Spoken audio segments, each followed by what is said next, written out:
everyone, I'm Regine. And I'm Kayla. Thank you for joining us on RealTalk. New episodes are available every Monday and Friday at 6 p.m.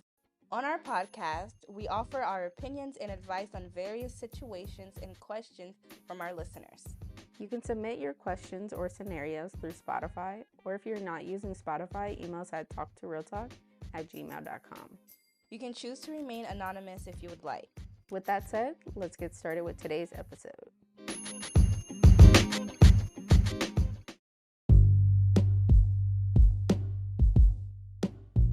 Question 1.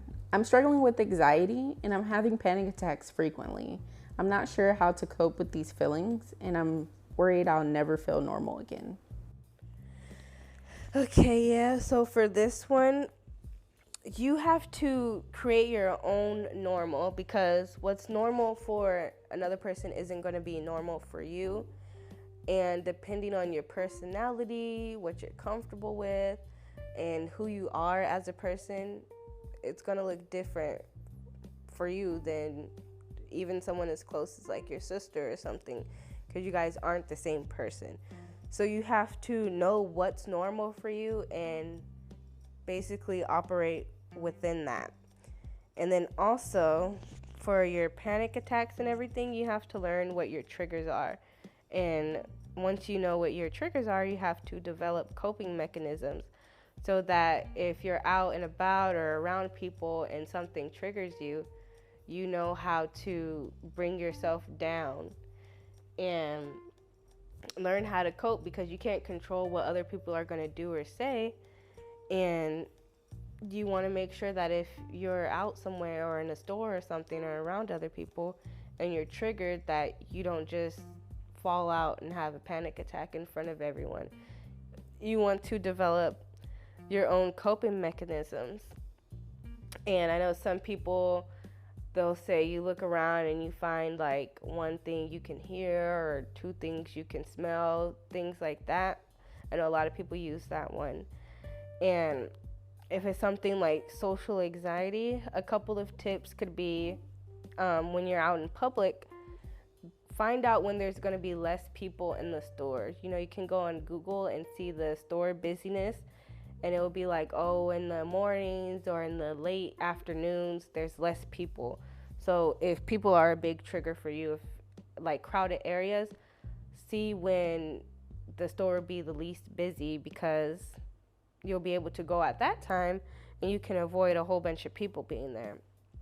And also for things like groceries and essentials and everything, you don't want to put off going to get them, so you can always do pickups. So you can order online and then drive into the space. I'm not sure if they do pickups for if you don't have a car. I think maybe you can go inside and have one of the workers hand you your things in a box or something. But I know for cars, you just pull in the space, you tell them what space you're in, like I'm in parking space number 7 and I'm in a white sedan, and then they'll bring out your groceries to you. So that takes out the anxiety of going around the store and being around all the people. And also you don't want to put off, if it's something that you need right then and there, you don't want to put off and wait till it's going to be less busy, because it might not be less busy until the next day. So you can always do pickups. And the last suggestion that I have is you can have someone go with you. So I know for me, I always like going to the store with other people, and or just at least one more person, and they can help you look around, and if something happens, you have some support there with you. Okay, step 1, you're going to learn your triggers. Step 2, avoid triggering situations in the meanwhile while you come up with a game plan. And then step 3, you're going to find a solution to bypass these triggers. You're not going to be able to change things that are out of your control all the time. So you just need to figure that out. And so the last step will basically be you figuring it out. Like personally, I have my own story I could relate with. In high school, I remember doing this presentation in science class, and I almost felt like I was going to faint. And I remember it was a heat that came over my body. Like my body felt like it was somewhat shaking. I was just trying to get through the presentation. And so my voice was cracking at certain points. And when I was finally able to step down, I felt like my knees was just finna give out. But then I had to, I eventually got out of that really bad trigger for me because doing presentations were always like a big thing for me. Like I always tried to avoid them. Either I didn't want to go to the school or I didn't do them because I didn't want to do the presentation. But as you grow up, you have to figure these things out because you go into society and you have to deal with things that are outside of your control. You're going to have to deal with jobs that are in people's faces. And thinking back, I didn't realize exactly what was triggering me. I know I had a really rough time with doing eye contact. And so being in a class filled with just eyeballs staring at you is something that's going to trigger you. So I feel like that's exactly what happened. And so I slowly kind of worked my way around it. And I figured out that it wasn't the fact that I had to stare at people. It was the fact that they were staring back at me. And I had my own flaws and that I felt like I had and insecurities. And so I kind of had to work through that myself in order to bypass my trigger and build the confidence so that I could look people in their face and talk to them and have normal conversations. Question 2. I'm dealing with a difficult breakup and I'm having trouble moving on. I'm not sure how to heal from the pain and heartbreak, and I feel like I'll never find love again. Okay, so yeah, so for this one, you have to know that out there's always someone else. And if you can't find anyone else at the moment, know that you always have yourself. And it's important to always work on building yourself, growing, developing new skills, adapting new hobbies and everything like that. So you always have to be with yourself, and you have to learn that it's okay to be by yourself and you don't always need to be in a relationship, because sometimes relationships hinder you from building onto yourself because you're so concerned about the other person. And you always have your friends and family as well. They could cheer you up, they can do activities with you. Maybe if you were always used to going out to the movies on Friday nights with them, maybe you could start doing that with your sister, your brother, your family, your aunt, whoever. And you can build new routines and everything with them so that every area that the person was occupying, it's not like it's just an empty space. And with that empty space, you're going to just sit there and wallow and feel sad for yourself or just think about them and just always focusing on what was instead of creating new things for right now. And also with heartbreak, you always want to allow yourself to feel the heartbreak, but don't let yourself wallow in it, because moving on like nothing happened and never acknowledging your feelings isn't the way to go. Because you can't gaslight yourself into thinking it was no big deal, or that you're not that affected, or you're not sad. Because I know a lot of people, they want to keep up the appearance of being unbothered and pretend like everything that happens, it didn't matter, or they're not that affected or whatever. But you can allow yourself to feel that heartbreak and to sit down and reminisce a little bit, because a relationship is a big part of your life. But just don't allow yourself to just sit down every day, all day, or like I said, in those empty areas that they used to occupy. Don't just sit there each time or each part of that day and just cry or just feel bad for yourself. And you can always talk to those around you and let them know that you are sad, you are grieving, because it's like grieving a loss. Because if you go from seeing a person all the time and you're never seeing them anymore, that's like losing someone. So you can talk to someone around you and let them know, and express your sadness, and they can help comfort you and be there for you. But just don't let that be every single day for months on end. Right. And so allow yourself to grieve. This was a relationship. Once again, do it for a limited amount of time. And I say to conclude the relationship on good terms. Whether, okay, maybe the breakup wasn't that great, and so maybe you're not still in contact with that individual, but you can still in your mind kind of twist it around. And by that is, by what I mean is, although maybe you guys are arguing and stuff, you can kind of look back on the relationship and look at this as, this person brought me joy at one point, and I really value their company. I appreciate their time, their effort for whatever amount of time that was. I do appreciate that they came into my life and that they served a purpose. And so once again, like I said in previous episodes, from now on, you're going to learn to be your own individual and be alone.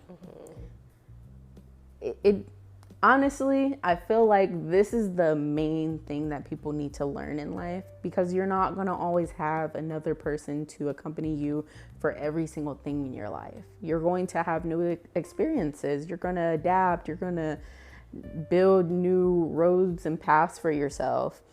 Learning yourself and learning that you can be a whole lot for yourself. Like, you can be anything really you want to be. Like, say you don't have a friend, you could be your own best friend, honestly, because you know yourself better than anybody else.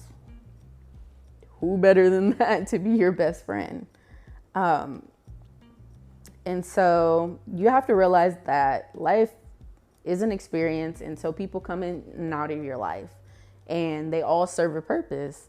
And so you can say, I've learned from this person, I've learned this, whether it was good or bad, I was able to take something away from this relationship and progress with it. And that goes on to the next step. You're going to progress. You're going to build your mind, your body, anything that you wanted to do in the past that you didn't end up doing, you're going to focus on that. And from that, you'll learn and heal, and it'll automatically just complete you. Yeah, and then like she was saying, with whether if it's good or bad, anything bad that happens to you, you can always turn it into a lesson, or it can turn into, if you didn't like the way something went, then in the future you don't want things to be a certain way, or you won't allow certain things. And that goes back to how we were talking about boundaries and everything. So if a certain thing happened and you realize, I don't like this certain thing, or I don't like when people do this certain thing, now you can set that boundary in place. So now you've learned a lesson from it. So even if it is bad, you can turn it into some good. On to question 3. I'm dealing with a friend who constantly puts me down and makes me feel bad about myself. I'm not sure how to confront them, or if I should just end the friendship altogether. Okay, so yeah, I've had a few friends who have done and said things about me, and you have to know that it's them and not you. You can't internalize everything that they say, or even take what they're saying seriously. Not that it should be taken as a joke, but you have to really, really understand that what people say about you and the way people talk and how they respond to things around them, it has more to do with what they're dealing with on the inside versus whatever they're putting it out onto.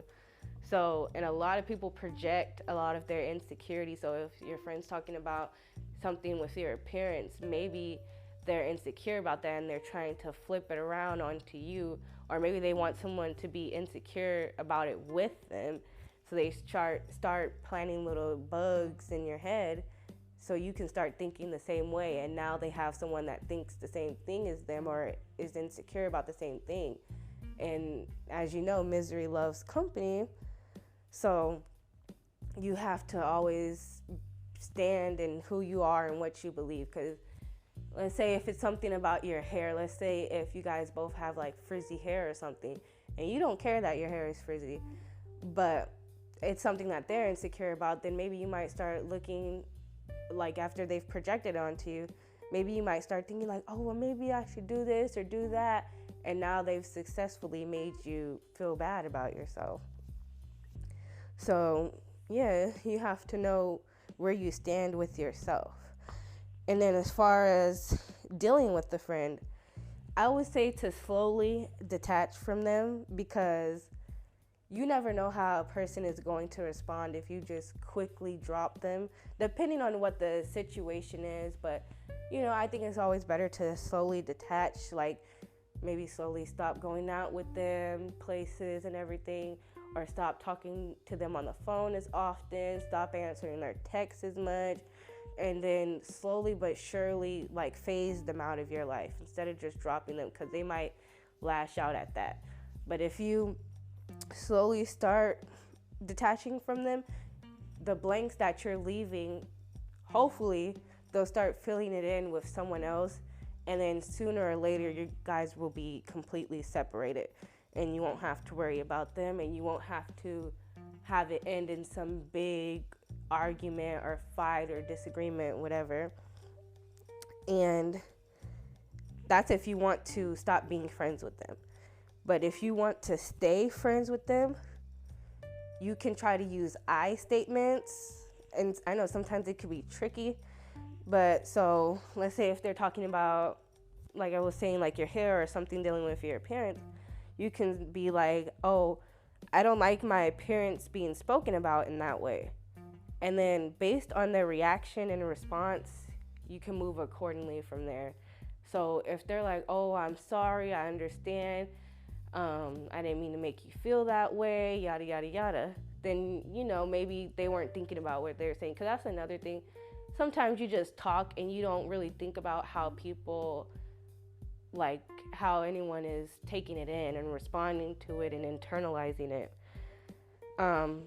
But if they don't care and they're calling you sensitive, or they're trying to brush it off or say it's no big deal, or they're trying to say that it was a joke and everything, then you need to stop being friends with them, because they don't respect you and or your boundaries, and they don't care about how they're making you feel. And I feel like the whole reason you're friends with someone is because you like the way that they make you feel, and you like who you are around them. And you shouldn't put yourself in a negative place where this person is going to be making you feel bad about yourself.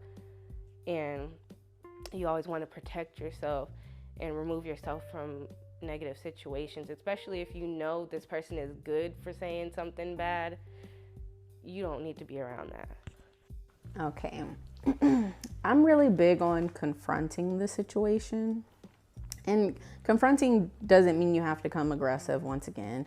You could just, speak to them like a normal person and allow them to know your feelings.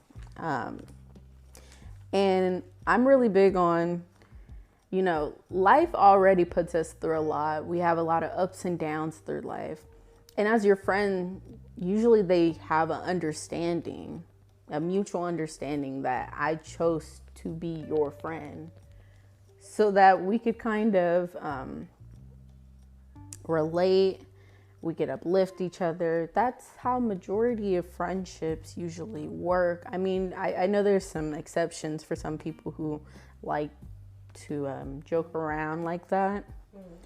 But whether this person started out like this or slowly switched over to being this kind of individual, it's unacceptable. And just because they're your friend doesn't mean you have to take that. If that's hurting your feelings, wholeheartedly speak up for yourself. Because some people will say things and do things, like she said, and not think twice about it. But it hurt you, and your feelings matter. And so it's kind of, I remember hearing this, I can't say exactly who said it because I can't remember, but people will, stab you in your back, and if you don't say anything, they'll say you liked it. So it's kind of like that. Speak up. It's okay. You could talk to them, let them know. And if they're your real friend, they'll take in consideration that she doesn't like this, and I don't want to lose my friend. Right. Whether they want to joke about it or not, they will put it to the side because they value your friendship. And that's really what it's about.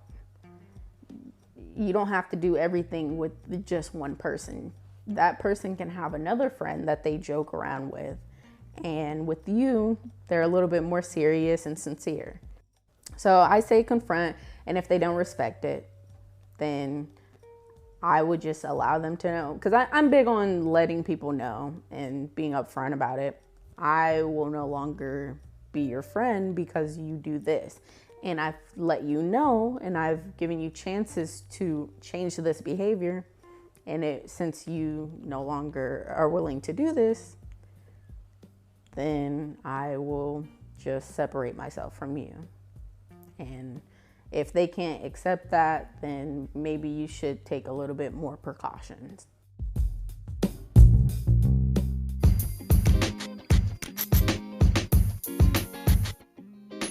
Thank you again for listening to Real Talk. We hope you found our advice and opinions helpful.